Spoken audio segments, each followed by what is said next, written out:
पूर्णिया के सांसद पप्पू यादव पूर्णिया पहुंचते ही वो बाढ़ प्रभावित इलाकों में जाके लोगों से मिल रहे हैं और बाढ़ प्रभावित क्षेत्रों का पूरा जायजा लिया है। उन्होंने जो है बाढ़ प्रभावित क्षेत्रों में जाके लगभग 1000 से ज्यादा राहत सामग्री के जो पैकेट है वो बांटा है। पूरी तरह से जो पूर्णिया का रुपोली का क्षेत्र है वहां पे बाढ़ आ गया है। नाव के सहारे पप्पू यादव राहत सामग्री लेके गरीब परिवारों के बीच पहुंचे हैं। उन्होंने कहा है कि हम त्योहार गरीबों के बीच मनाते हैं, हमारे लिए गरीब ही सब चीज है, हम उनके बीच में हर संभव प्रयास मदद करने के लिए खड़ा रहेंगे। पप्पू यादव रुपोली के कोशितपुर गांव में पहुंचते हैं। वो अलग अलग क्षेत्र में पप्पू यादव वहां पहुंचते हैं और कई जगह कम्युनिटी किचन चलाने के लिए भी अलग से आर्थिक सहायता आर्थिक मदद करते हैं।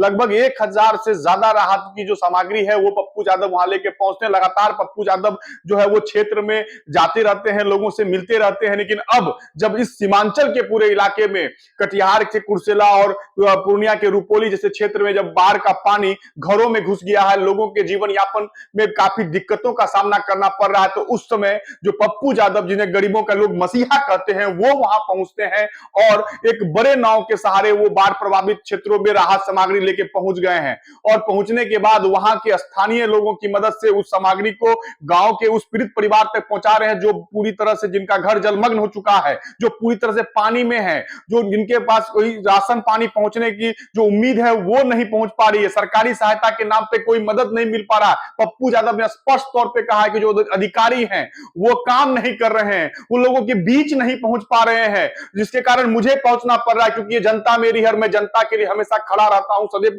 उसके लिए मेरे जो दिल में मेरे प्यार है वो उमड़ के आता है और मैं उसको कहीं ना कहीं पूरा करने का हमेशा प्रयास करता हूं। जनता ही मेरे लिए भगवान है और उस भगवान को मैं वोट की राजनीति के लिए नहीं छोड़ सकता। और पप्पू यादव जिस तरह से लोगों के बीच पहुंच रहे हैं, राहत सामग्री लेके पहुंच रहे हैं, कई कटिहार जिले के कुर्सेला के भी कई जो बाढ़ प्रभावित क्षेत्र हैं जिसको आप तस्वीर में भी देख सकते हैं कि पप्पू यादव किस तरह से नाव पे चढ़ के वहां पहुंच रहे हैं। हालांकि पप्पू यादव जो है सरकार से भी मांग किया, वहां के अधिकारियों को फोन लगा दिया है कि आप अभी तक आपकी जो सामग्री है राहत सामग्री है आपने ग्राउंड जीरो पे क्या किया है, ग्राउंड जीरो पे लोगों की जो स्थिति है वो क्यों नहीं देख के सरकार को अवगत करा रहे हैं, जिला प्रशासन को अवगत करा रहे हैं। काफी कुछ कह दिया पप्पू यादव ने और लोगों के बीच बड़ी राशि जो है राहत की जो सामग्री है वो भी लेके पहुंचे हैं। कम्युनिटी किचन चलाने का भी जो है वहां के स्थानीय जो प्रतिनिधि हैं उनको इसकी जिम्मेदारी दी गई है कि लोगों को कोई दिक्कत नहीं हो, कोई तकलीफ नहीं हो और इस बाढ़ जैसे विभीषिका से जो लड़ने की जो ताकत है वो हम लोगों को मिले। और सरकार से भी उन्होंने बड़ी मांग कर दी है कि जिस तरह से सरकार सिर्फ वोट की राजनीति करती है वो वोट की राजनीति नहीं होनी चाहिए, लोगों के लिए लोगों के जीने के लिए राजनीति होनी चाहिए। इस आपदा और इस विभीषिकाकारी के समय में जब पप्पू यादव जो है जब हम पहुंच रहे हैं तो सरकार को भी कहीं ना कहीं इस तरह की चीजों को लेकर राहत सामग्री लेके पहुंचना चाहिए, क्योंकि जो गांव की स्थिति है जहां घरों में पानी भर चुका है, जहां पूरे गांव का गांव डूब चुका है, वहां पर सरकार के जो आला अधिकारी हैं वो राहत सामग्री लेके नहीं पहुंच रहे, कम्युनिटी किचन नहीं चल रहा है, लोग काफी परेशान हैं। उस समय पप्पू यादव जो है वो जैसे ही दिल्ली से सत्र खत्म होता है वो यहां पहुंचते हैं और लोगों के बीच सुबह से लगातार नाव से जो है बाढ़ प्रभावित इलाकों का दौरा कर रहे हैं। अधिकारी तक को कह दिया है कि आप जल्दी से यहाँ के जो कम्युनिटी किचन है उसको चालू कीजिए, यहाँ के लोगों को जो राहत सामग्री है वो दीजिए। जो बरसात का समय है, जो घर डूब चुका है, जिसके घर पूरी तरह से छत छू रहा है, जहां पे पानी आने की संभावना है, उसको देखिए और गरीबों की मदद कीजिए। सरकार सिर्फ वोट की राजनीति करती है। पप्पू यादव ने सरकार को भी घेर दिया है और कहा है कि वोट की राजनीति नहीं कीजिए, लोगों के लिए जीना चाहिए, लोगों को किसी तरह इस विभीषिका से बचाना चाहिए। देखिए एक रिपोर्ट में किस तरह से पप्पू यादव जो नाव पे चढ़े हुए हैं, किस तरह से खुद जो राहत सामग्री की जो पैकेट है वो लोगों के बीच जो है वो लेके जा रहे हैं। 1000 से ज्यादा जो है पैकेट उन्होंने बनवाया है और लोगों के बीच नाव के सहारे वो लेके पहुंचे हैं और उसे बंटवाने का काम कर रहे हैं।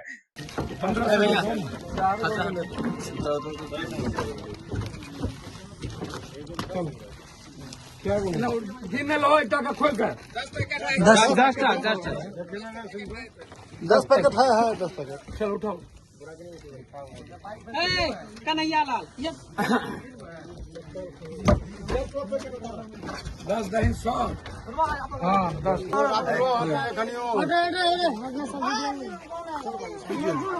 सब्जी घुगनी हाँ नाश्ते का प्लेट को नीचे लगा दो। देखिए घूर रहे हैं ना, तो वहाँ पे वो गाछ जो है वो कौन है, पत्थर का, वहाँ तक ठोकर बना हुआ है पुल के।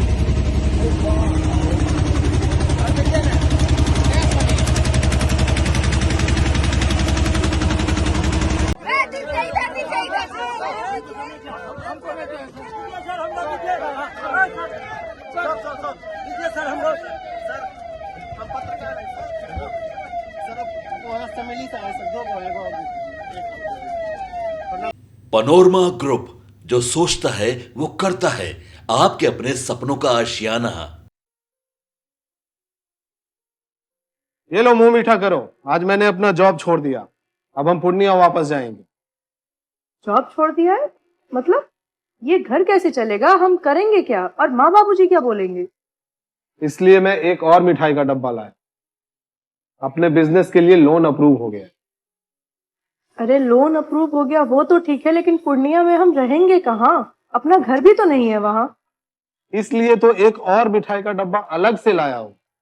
हमने पूर्णिया में घर ले लिया है, पूर्णिया के ई होम्स पैनोरमा में। पूर्णिया में पैनोरमा ग्रुप लेकर आए हैं ई होम्स पैनोरमा। बड़ा घर, आलीशान जिंदगी और अत्याधुनिक सुविधाओं के संग। अरे अब क्यों मुंह मीठा करवा रही हो? क्योंकि हम घर वापसी जो कर रहे हैं। घर वापसी की खुशी पूर्णिया में ई होम्स पैनोरमा के संग।